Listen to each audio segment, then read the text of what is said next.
next speaker is Vivian Liu, and Vivian's a postdoctoral researcher with Laura Taylor in the Helping Kids Lab. And she completed her PhD in developmental psychology at New York University. She comes from a background in children's perceptions of intergroup relationships and early strategies for reducing stereotype and bias. And her research project is investigating youth peace building in post-conflict societies. And the presentation today is Generation Peace, Prosocial Behaviour in Conflict-Affected Settings. Thanks very much.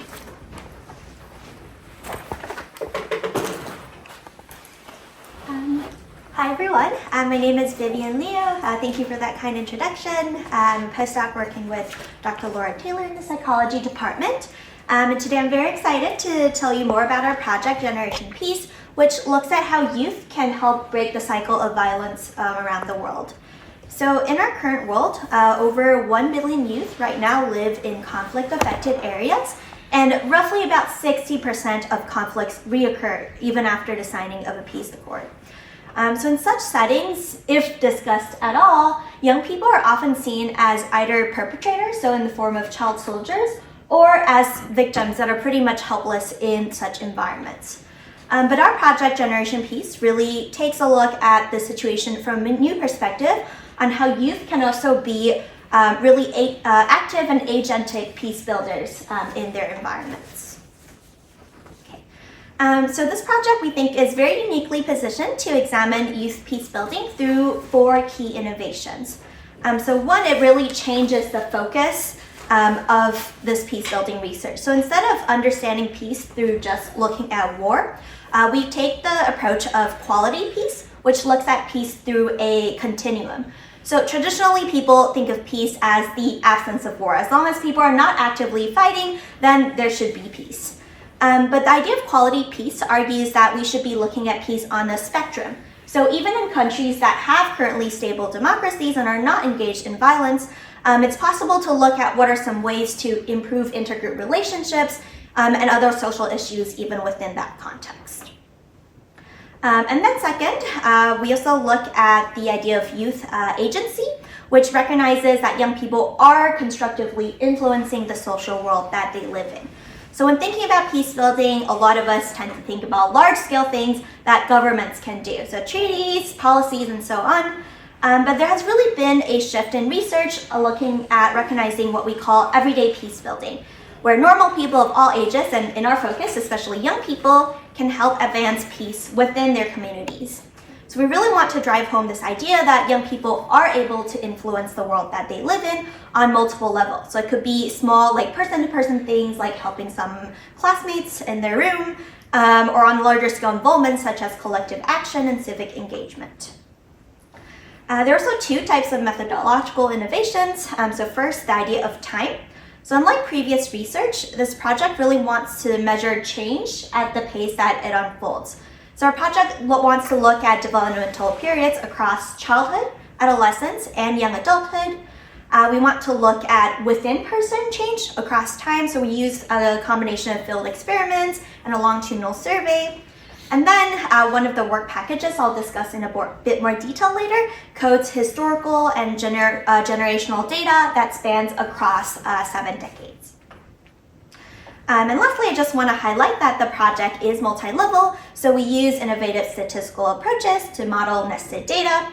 We do use mixed methods, so qualitative and quantitative, and it spans across different countries to look at a lot of see if we can extract any cross-cultural insights. So a lot of the theoretical background that drives our framework is the developmental peace building model that was proposed by Dr. Laura Taylor. So across this research, it kind of takes into consideration 2 main areas of research, one from the field of psychology, which are the black arrows on the left.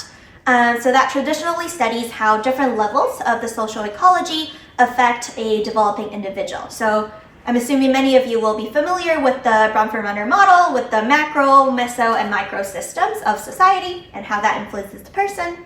But we also bring in perspectives from peace studies, which are the purple arrows on the right side, that traditionally study how individuals can promote relational, structural, and also cultural change. So this is a framework that kind of guides our 3 work packages to offer a different understanding of youth peace building. More specifically, what this looks like kind of across the different levels, something that's more on the micro level system or relational change is person-to-person helping. So are you helping someone like you pass by on the streets or in your classroom? We think of mesosystem or structural change as group-directed helping. So what are your thoughts on like participating in collective action, for example, to advocate for the rights of this group? And then macro system change and cultural change are more larger level peace building beliefs. So what are your general thoughts on the peace building process? Where are your votes being placed towards? So work package 1 specifically focuses on individual and contextual predictors of youth peace building. So we have 4 contexts that we're working with that were all kind of chosen to have strategic variability on the type and the severity and the recency of the conflict. So we studied Northern Ireland, which is about 1 generation past peace, and as of its current term is relatively conflictless, but there's still a lot of intergroup tension and physical division within the land. We also look at Colombia that did sign a peace accord, but is pretty much still actively in conflict right now. Israel, as I'm sure many people are aware in recent news, very much hiding an ongoing conflict at the moment. And then we also include Switzerland as a null case, where there is, well, this was at least news to me, but there is group division. So there's a French-speaking and German-speaking part of Switzerland, but there's no history of violent conflict between the 2 groups, and most of you would say it's a very peaceful country right now. We use sequential mixed methods, including focus groups, and then 2 waves of survey for scale development. So we want to use the results from the focus group and make what we call a youth peace building scale to measure peace building behavior and attitudes across different countries. And then finally, we'll have a field experiment to test any causal mechanisms between these scales and predictors. The cross-cultural findings, we kind of look at them across these different sites, and we want to tease apart things that are more unique or case-specific to these specific contexts, but also a lot of things that could be universal across these different places. So today's talk is mostly going to be focused on sharing some preliminary findings from Work Package 1, but also briefly discuss the frameworks for Work Package 2 and 3 just for context. So to complement the predictors that we will look at in Work Package 1, we also look at the impact of youth peace building in Work Package 2. So we think it works. We know that youth are engaging in these peace building behaviors. We know that they have a lot of agency. They have a lot of thoughts about where their country is going. But does this idea actually work? What is the impact of youth actually participating in these peace building activities? So to do that, we kind of zoom out globally, and we want to do a search in past work to create a new data set from past research and data sets that are aggregated from academia, NGOs, government agencies, and so on, to look at what past people have done in terms of youth and peace building. We want to cover results from over 70 years of time to really capture the idea of a chronosystem, so generational changes over time, and also the group's specific remembered history. So using historical data and expert review, we want to code 4 dimensions of youth peace building, specifically engagement, information, education, and inclusion. So the overall goal is just to examine how these 4 dimensions can influence quality peace in their respective contexts. And then Work Package 3 really is just kind of integrating the findings of Work Package 1 and 2 to improve and update the developmental peace building model. So we have some kind of a contribution to the concepts and theory development within the field. Okay, so zooming in on Work Package 1, I'm going to share some results of what I've been working on for the past year. So I've really been coordinating data collection across these different sites and collecting the Northern Ireland data myself as well. We ran focus groups across 4 contexts. Some of the key guiding questions we used were things like, what kind of peace building activities have they participated in? So have they joined any demonstration, protests? Do they have discussions about peace building in their everyday lives? Do they do any kind of volunteering? Are they engaged in cross-community activity, which is quite specific to Northern Ireland, where they bring together 2 groups of people within school context and have them get to know each other? Which of one of these activities actually counts as peace building to young people? What are some motivations and barriers they encounter when they want to participate in peace-building activity? Or what are some reasons that they don't want to participate in them?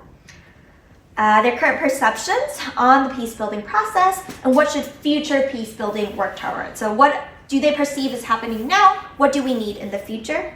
And really more generally, what are the roles that young people do and should and can play in terms of peace-building for their country? So we have participants across both adolescent groups and young adult groups. Across the 4 contexts, we collected data from 42 focus groups, roughly around anywhere from 4 to 10 people per group. And we coded the data using thematic analyses. So going through the transcripts, coding specific themes that come up, extracting the items, and then comparing across the different sites of what showed up a lot across all the sites and which ones were site-specific. So overall, we did find a lot of similarities, but also a lot of really interesting differences across these 4 contexts. In the interest of time, I'll just be highlighting some of the more interesting site-specific findings that we found. So these were things that were different across the places that we studied. So for Northern Ireland in particular, the youth we interviewed were very, very familiar with peace-building terminology and activities, and this is probably due to the fact that the government has implemented a lot of cross-community projects within schools and the community. So they were very much familiar with the language that's used. They knew about these activities. Lots of them have participated in them or knew people that did. There's not a lot of trust in the government overall. Makes sense. There's kind of no working government in Northern Ireland at the moment. A lot of them highlighted this idea of generational differences. So these people we're interviewing are exactly born after the peace accords were signed. So a lot of them had the sentiment of, this is something of the previous generation. We don't feel this way. And also this idea of we think that really time is what will solve things. As the generations goes on, we pass on less and less of the hate, and that's how we'll be able to achieve peace eventually. And then lastly, a lot of them really supported this idea of education as key. So a lot of them expressed the sentiment of, we don't know enough. We don't know enough about voting. We don't know enough about our history. We don't know enough about what we can do. So something that schools could do is to implement more of these projects. So they saw that as a really important way that could help youth build peace in the future. For Colombia, there's a lot of discussion about corruption in the government and how that works against youth peace building.